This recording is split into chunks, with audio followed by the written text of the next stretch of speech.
I've got a question for you. Are you a flexitarian? And you might be thinking, what on earth is that? I'm going to explain what that is in this podcast. So, my name is Cheryl Best. I'm trained as a nutritional therapist and a yoga teacher.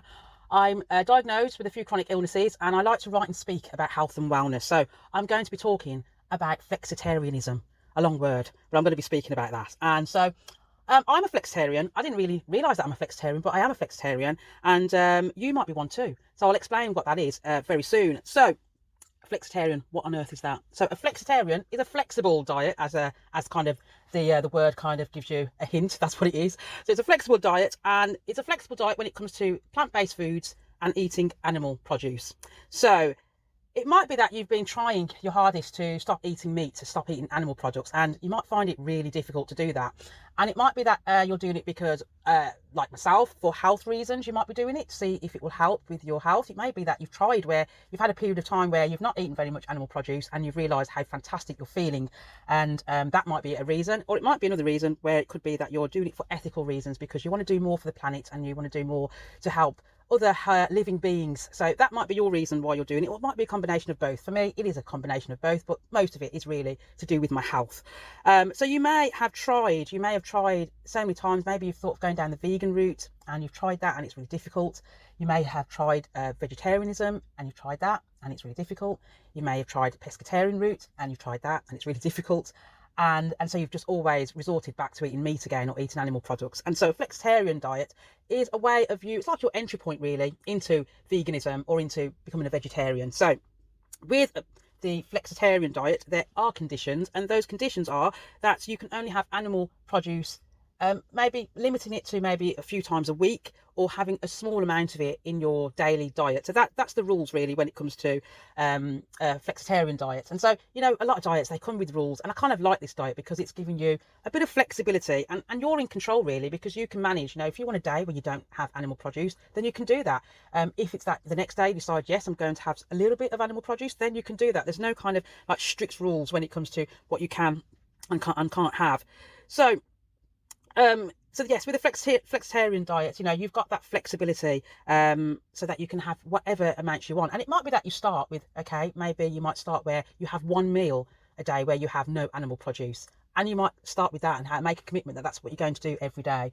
Or then it might move on to that, okay, I've managed one meal, so let's see if I can do a day without having animal produce. And then you might do that once a week where you don't have animal produce for once a week.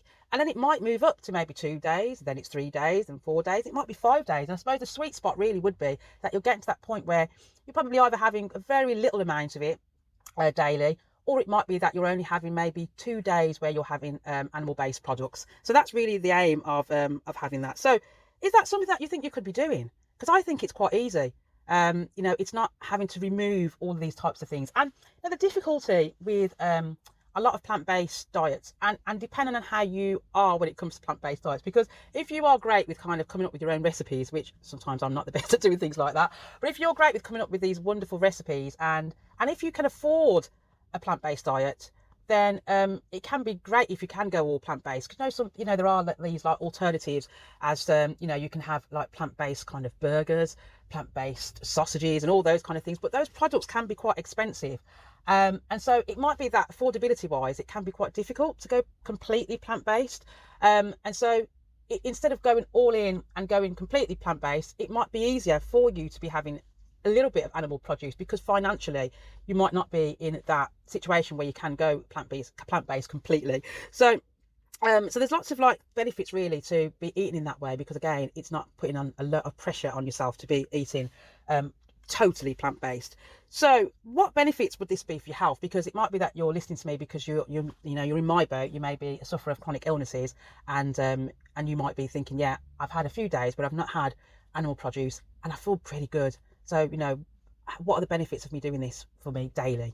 And so the health benefits of going using a flexitarian diet is that you could lower your risk of developing heart disease. If you are looking to manage your weight, then you will be getting a lot less calories than you would be if you were having an animal-based diet. And so you are lowering your calorie intake and you're helping managing your weight, and it will help with weight loss.